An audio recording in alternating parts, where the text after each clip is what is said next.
You did everything right. You went to college, got a decent job, saved your money, cut back on lattes and avocado toast like everyone told you to. And yet, when you look at houses in your area, the numbers feel impossible. Your parents bought their first home at 28 years old. You're 32, and you can't even afford a down payment. Your grandparents raised a family on a single income in a three-bedroom house. You and your partner both work full-time, and you're still priced out. What changed? Was it your spending habits? Your generation's priorities? Your lack of discipline? No. It's the math, and the math is brutal. Let's start with a simple comparison. The kind your parents might make when they tell you housing was different in their day. In 1980, the median home price in the United States was $64,000. The median household income was $21,600. That means the typical house costs 3 times the typical family's annual income. 3 years of income. Manageable with a down payment and a 30-year mortgage. Today, the median home price is around $420,000. The median household income is about $74,000. That's 5.7 times annual income, nearly double the multiple. But here's where it gets worse. These numbers hide the real problem, because they're both national medians. In the cities where jobs actually are, the gap is far more extreme. In San Francisco, the median home costs $1.4 million. The median income is $112,000. That's 12.5 times annual income. In Austin, Texas, a city that was supposed to be affordable, the median home is $570,000.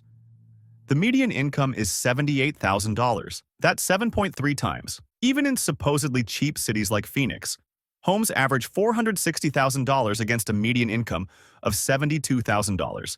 6.4 times income. The ratio has almost doubled across the board, but it's actually worse than that. Let's examine what happens over time when two things grow at different rates. Home prices have been increasing at about 7 to 8% annually for the past 2 decades. Wages have been growing at about 2 to 3% annually. This might not sound like a massive difference, just a few percentage points, right? But compounding turns small differences into chasms. Let's run the numbers with a concrete example. Suppose you're 25 years old in the year 2000. A starter home in your city costs $150,000. You're making $30,000 a year, exactly 20% of the home's price. Your plan: save for 5 years, then buy. Year 1. Your salary is now $30,900. 3% raise. The house is now $160,500, 7% increase. You'd need to save $32,100 for a 20% down payment. Year 2. Your salary is $31,827. The house is $171,735. Down payment needed, $34,347. Year 3. Your salary is $32,782. The house is $183,756. Down payment needed, $36,751. Year 4. Your salary is $33,765. The house is $196,620. Down payment needed, $39,324. Year 5. Your salary is $34,778. The house is $210,383. Down payment needed, $42,077. You started needing $30,000 for a down payment. 5 years later, you need $42,000. The target moved $12,000 farther away. Even if you saved every single penny of your raises, living expenses frozen, no inflation, no emergencies, you still couldn't keep up. The math doesn't add up. It literally cannot add up. This is the down payment treadmill. And it's not a bug. It's a feature of the system. Here's the advice your parents give you. Just save 20% for a down payment. Let's test whether that's even mathematically possible for most people. According to recent data, the median American household can save about 5% of their gross income annually after all expenses. For someone making $74,000 a year, that's $3,700 per year. For a $420,000 house, you need $84,000 as a down payment. At $3,700 saved per year, it will take you 22.7 years to save enough. But remember, the house price isn't standing still. If home prices increase at 7% annually, that $420,000 house will cost $645,000 after just 5 years. Your down payment target just increased to $129,000. At your saving rate, by the time you've saved $84,000, the target will have moved so far ahead that you're actually farther behind than when you started. Let's prove this mathematically. After T years, your savings will be $3,700 times T. The house price will be $420,000 times 1.07 to the power of t. Your down payment target is 20% of that. For you to catch up, you'd need $3,700 to equals $84,000 times 1.07 to the power of t. Solving this equation, you'll find that there is no positive value of TE that makes this work. The exponential growth on the right side always outpaces the linear growth on the left. Mathematically, if your savings rate is S, home price is H, growth rate is R, and required down payment percentage is D, then you can only catch up if S greater than or equal to D times H times R, plugging in our numbers. $3,700 versus 0.2 times 420,000 times 0.07. $3,700 versus $5,880. You're short by $2,180 per year, and that gap compounds exponentially. This is why your parents' advice doesn't work. The fundamental math has changed. When home prices grew at 3% and wages grew at 3%, the equation balanced. Today, it doesn't. You're not failing to save enough. The system is designed to keep you behind. But wait, maybe you don't need 20% down. Maybe you can put down just 5% or even 3%. This is where lenders and real estate agents will tell you about affordability. They'll show you a mortgage calculator and say, look, the monthly payment is only $2,800. That's just 45% of your gross income. You can afford this. Let's examine what that really means. Your gross monthly income at $74,000 per year is about $6,167. 45% of that is $2,775. But that's before taxes. Your actual take-home pay, after federal taxes, state taxes, and FICA, is probably closer to $55,000 annually, $4,583 per month. So your $2,800 mortgage isn't 45% of your income. It's 61% of your take-home pay. That leaves you with $1,783 per month for everything else. Utilities, $200. Internet and phone, $150. Car payment, $400. Car insurance, $150. Gas, $200. Groceries, $600. Health insurance, if not covered, $300. That's already $2,000 per month, more than you have left, and we haven't included student loan payments, credit card debt, retirement savings, emergency fund contributions, home maintenance. Typically, 1% of home value annually equals $350 per month. Property taxes, if not in your mortgage payment. Entertainment, clothing, gifts, travel. The lender's definition of affordable means you can technically make the payment. It doesn't mean you can actually afford to live. This is the affordability illusion. The monthly payment looks doable until you realize it consumes your entire financial margin. But with a smaller down payment, I can buy now instead of saving for years. This sounds logical. Let's check the math. Scenario A. Save 20% down, $84,000 for a $420,000 house, assuming 7% home price growth and $3,700 annual savings. You'll never catch up, as we proved earlier. Scenario B. Put down 3%, $12,600, and buy now. At $3,700 per year, you can save this in 3.4 years. Great, you're a homeowner in 3 years instead of never. But here's what they don't tell you.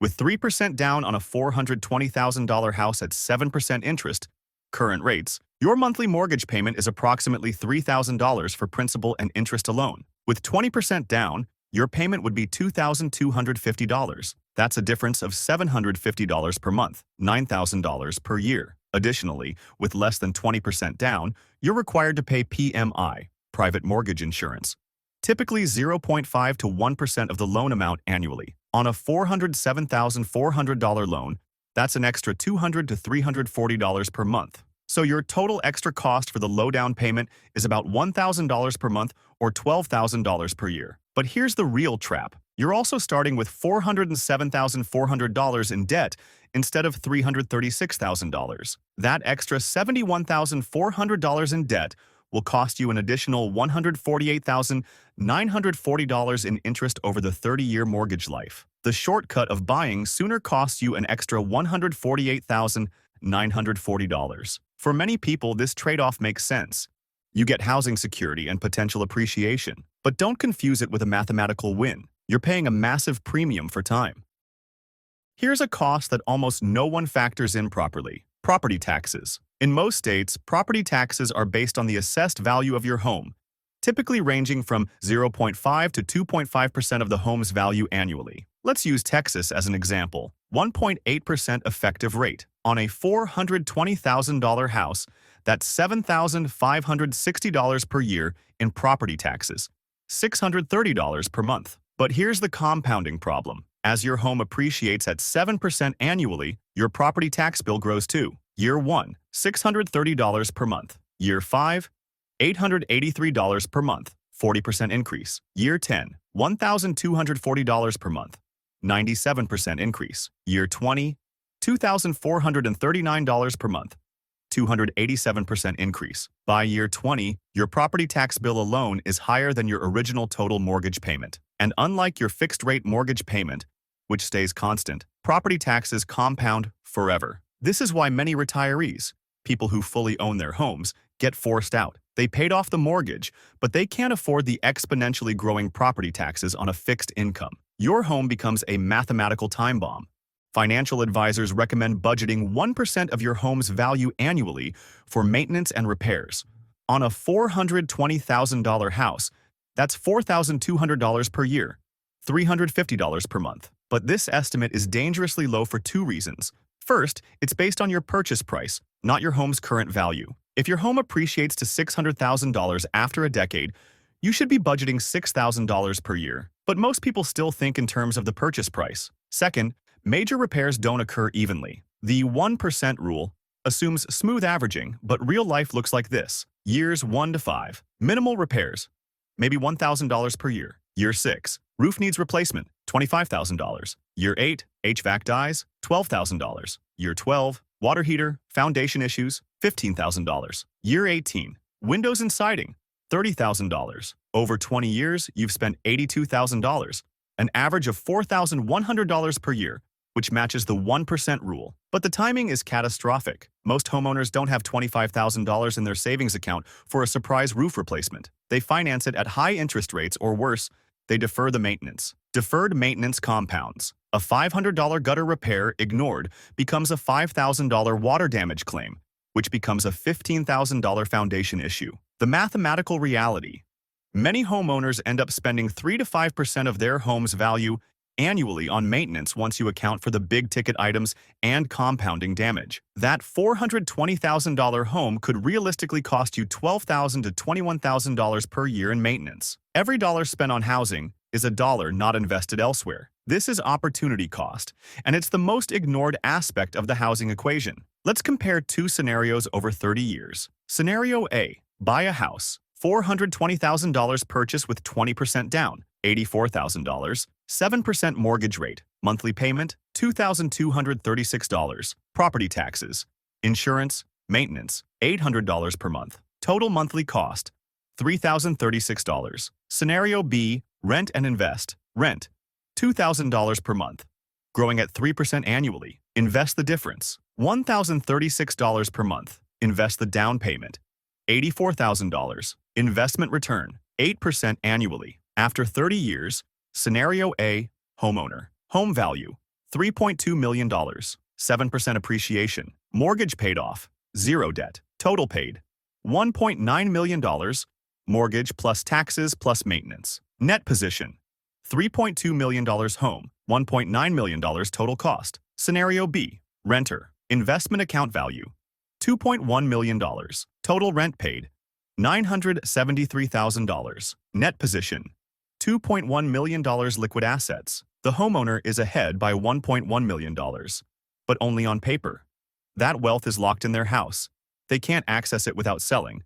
And then, where do they live? Or borrowing against it, taking on debt in retirement. The renter has $2.1 million in liquid, accessible investments. More importantly, this assumes you could actually buy the house in the first place, which, as we've proven, is mathematically impossible for most people at current price-to-income ratios. Here's the truly disturbing part. The system is self-reinforcing. As homes become investments rather than housing, wealthy buyers purchase multiple properties. They rent them out, generating income that allows them to buy more properties. Each additional rental property increases demand, pushing prices higher. Higher prices make it harder for first-time buyers to compete, forcing more people to rent. More renters mean more demand for rental properties, making investment properties more lucrative. More lucrative rental properties attract more investors, who buy more properties, pushing prices even higher. It's a mathematical feedback loop with no natural stopping point. In markets like San Francisco, Vancouver, and London, over 40% of properties are purchased by investors,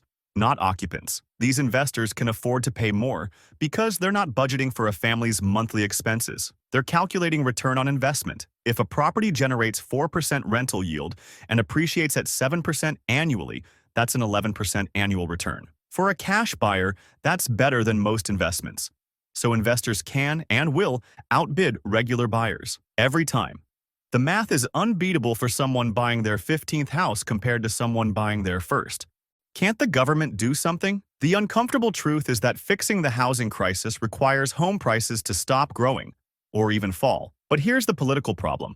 Home ownership rates are at 66%. Two-thirds of voters are homeowners. For those homeowners, their house is their largest asset, often representing 70 to 80% of their net worth. If you're a 55-year-old homeowner with a house worth $800,000, you're planning to sell it for retirement funds, or pass it to your kids, or borrow against it for healthcare costs. Any policy that would make housing affordable for young people, building dense housing, removing zoning restrictions, implementing property taxes that discourage speculation, would likely reduce home values. And two-thirds of voters will fight that tooth and nail. This is why cities with the worst housing crises also have the strictest building restrictions. Incumbent homeowners vote to limit supply, protecting their property values at the expense of everyone else. It's not a conspiracy. It's incentives. And the math of political power means it won't change until non-homeowners outnumber homeowners, which won't happen because non-homeowners leave for cheaper cities, reinforcing the voting bloc in expensive cities. It's a Nash equilibrium, a stable but suboptimal outcome where no individual player can improve their position by changing strategy. I won't lie to you with false hope. The math is the math. But here are the only strategies that actually work within the current system. 1. Increase your income dramatically. If you can grow your salary at 10 to 15% annually through job hopping, career changes, or skill development, you can potentially outpace home price growth. It's hard, but it's mathematically possible. 2. Accept lower home ownership standards. Smaller homes, further from city centers, or with longer commutes. The house your parents had is not mathematically achievable for most people. 3. Dual income optimization. Two earners making $60,000 each have far more buying power than one person making $120,000 due to shared housing costs and dual income mortgage qualifications. 4. Inheritance. Uncomfortable but true. The primary path to homeownership for many millennials and Gen Z will be inheritance or parental help. This creates a hereditary class system, but it's the mathematical reality. 5. Wait for a crash. Recessions temporarily reverse the price growth, creating windows of opportunity. The problem is that these windows usually coincide with job losses and economic instability, making it hard to capitalize. None of these solutions are ideal, but they're the only mathematically viable options in a system where the fundamental equation is broken. Your parents could afford a house because the math used to work. The difference isn't you, it's the equation. This isn't pessimism, it's arithmetic. The system changed, the rules changed, the math changed, and pretending otherwise, pretending that millennials are just entitled or not trying hard enough, is gaslighting an entire generation about a mathematical impossibility. You're not failing to buy a house. The system is failing to make it mathematically possible, and that's not your fault. That's just math.